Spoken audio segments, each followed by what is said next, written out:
Hi, welcome. It's story time. Today I will explain a storm movie from 2020, name, Greenland. So let's start.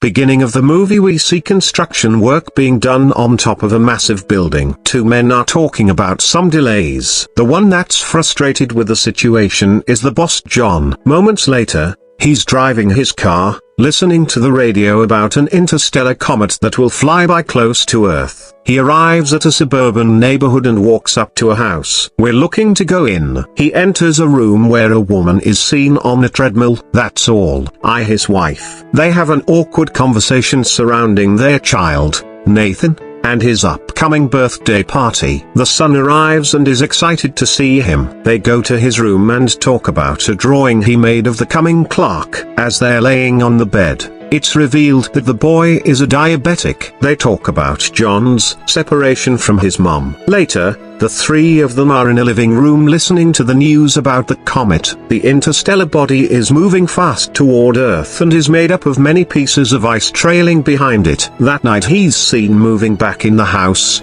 taking a guest room. The next morning, a dad is listening to the news about the comet again. They're saying that pieces of the comet will fall on Earth, but that there's no reason to worry. While he's cleaning the grill for the upcoming party, Ally walks in and tells him that he needs to go to the store to pick up a few things. He takes his son with him, and while still at the parking lot, everyone is looking up at the sky. They see the comet approaching inside the store. As they are shopping, John gets a presidential alert on his phone and then an automated call. No one else in the store is getting the same alert. He is informed that him, along with his wife and his son, are chosen for emergency shelter relocation. The same alert is shown in the house TV, but Ally doesn't see it. John quickly leaves the store with his son. As they're driving home, he sees military vehicles and planes going the other way. When they arrive home, the people have already gathered for the party. John goes to talk to Ally in the kitchen and asks her if she got the same alert. She dismisses him, thinking it's just a test. But he tells her about the military he saw on the way, suspicious about what's happening with the comet. Both of them come back to the living room where everyone is watching the news, expecting to see a part of the comet hitting the Atlantic Ocean. No one is worried as an image of the fragment is shown on the TV screen and the kids start counting down when they reach to 1, waiting to see the splash in the ocean. Nothing happens for a moment. There's a little earthquake and John walks out of the house. He sees a flock of birds flying away when suddenly a massive shockwave hit him felt inside the house as well. He comes back in and everyone is scared. Still listening to the news, the newscaster announces that the piece has impacted a city in Florida with a shockwave that was felt for thousands of miles. The city was completely destroyed as an orbital shot of the comet hitting is being shown on the news. The people wonder if more pieces will hit the plan. John gets another presidential alert. The call plays on both his phone and the TV so everyone can see what the message says. None of the others are getting the same message, which states that John can't take anyone else to the shelter except his family. He gets a security code to enter the plane on his phone. The others leave in a panic. John and Ally are packing,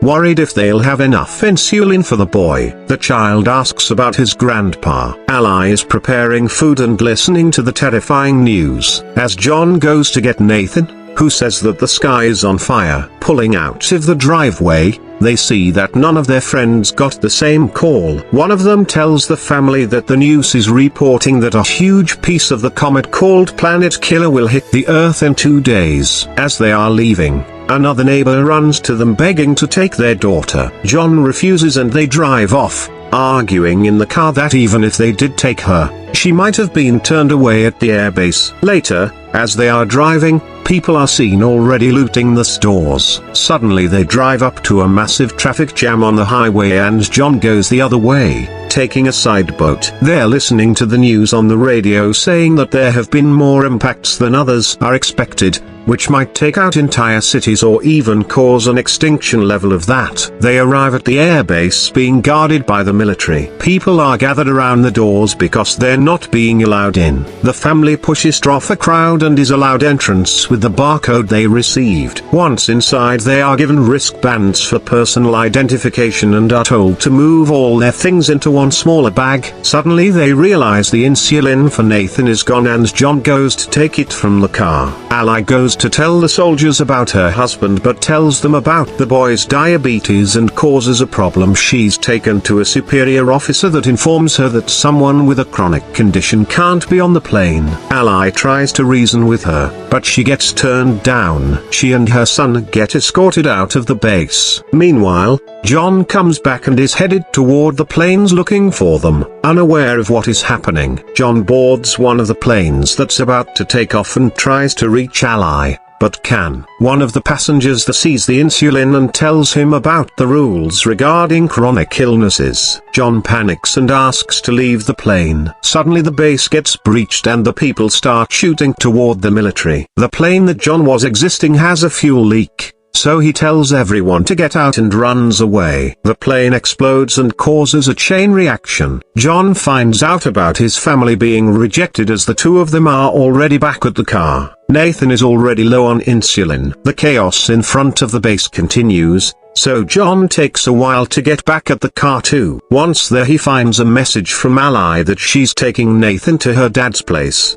So John goes after them. On the road, their Ally and the boy get to a pharmacy. She checks his blood sugar and they go to find insulin for him. Suddenly a gang walks inside and starts shooting, killing people all around. They manage to escape and get into a car with some people that will take them part of the way to her dad's. The couple Ally is riding with start acting strangely very fast. Eventually they throw her out the car, take her wristband and drive off with her son, leaving her stranded on the highway. Meanwhile, John is lucky enough to find a ride up north as well. Inside the truck, John sparks a conversation with one of the men, Colin, who tells him that they are headed to Canada, where the driver knows someone that has a plane and can take people to the shelters. Apparently the military has set up the shelters on Greenland. The man tells him to find his family and meet him in Canada so they can take one of the planes to another. One of the people in the truck hires John's wristband and demands that John gives it to him. But when he refuses, a huge fight unfolds. The fighting causes the truck to swirl and crash, throwing the people from the back out. The fight continues regardless and John ends up killing the guy. Colin dies in the crash. In the meantime, Ally gets another ride toward the base where the people that took Nathan are headed. He is still seen riding with them when they get to the airport base at the first stop.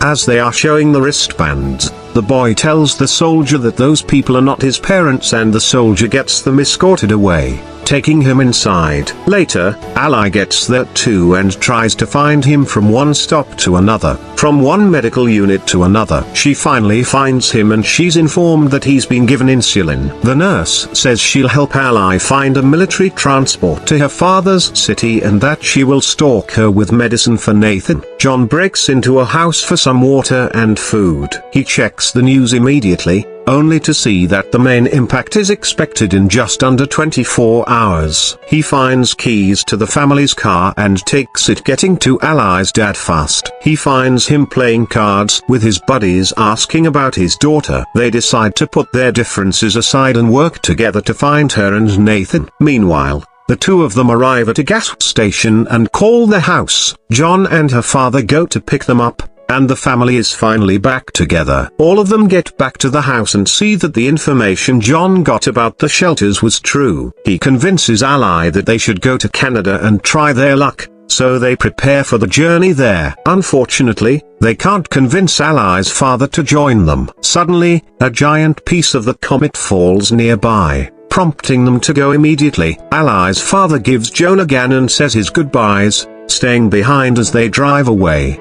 John and Ally reconnect during the drive, promising to stay together. They stop for a blockade along the road when debris from the comet starts falling all around them. John drives out from the line of cars, but the fragments are falling everywhere. Ally gets in the back to cover Nathan, while John tries to find shelter. They stop near a bridge where others hide as well, but John runs off to help a man out of a burning car. Later that night, They continue their journey and pass into Canada. While searching for the airport, they listen to the radio and discover that they don't have much more time until the biggest part of the comet hits Earth and destroys more than 75% of all living things. As they drive, they see one plane getting air and another almost taking off. So they chase after the second one. John stops the plane by driving right in front of him. The pilot is reluctant to take them in, since he is already at full capacity, but they succeed in convincing him John has a dream about better times,